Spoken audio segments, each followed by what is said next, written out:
अस्सलाम वालेकुम। सिंधी इन्फो सां गॾु आऊं आहियां अब्दुल कयूम। दोस्तों, अॼु जी वीडियो में तव्हांखे सिंध जे मशहूर फ़नकार शमन अली मीराली जी बायोग्राफी ॾींदासीं।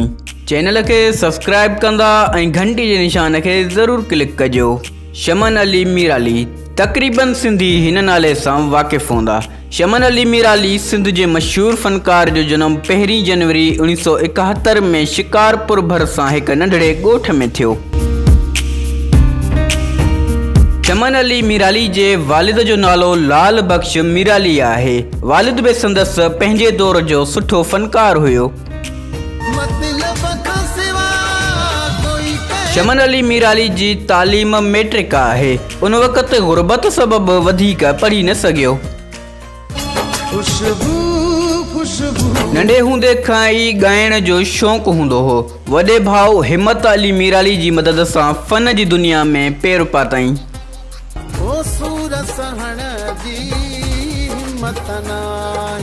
शमन अली मीराली शुरूआति में यकतारे ऐं चपड़ी ते ॻाईंदो हो। शुरूआती 2-4 कैस्टूं बि यकतारे चपड़ी ते रिकॉर्ड थियल आहिनि।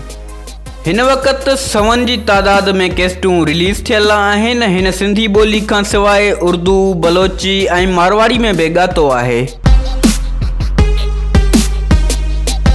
शमन अली मीराली पंहिंजे मुल्क खां अलावा दुबई, सऊदी ऐं इंडिया में बि पंहिंजे फ़न जो मुज़ाहिरो कयो आहे। शमन अली मीराली खे पंहिंजे फ़न एवज़ घणई एवॉर्ड पिणु मिलिया आहिनि। हिन वक़्तु शमन अली कराची में रहे थो ऐं संदसि पुटु बि रागी अथसि।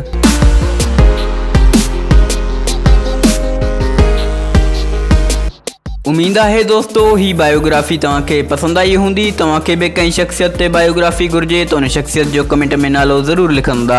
हिन वीडियो खे लाइक कंदा ऐं चैनल खे सब्सक्राइब कंदा। मिलंदासीं अगली वीडियो में। अल्लाह हाफ़िज़।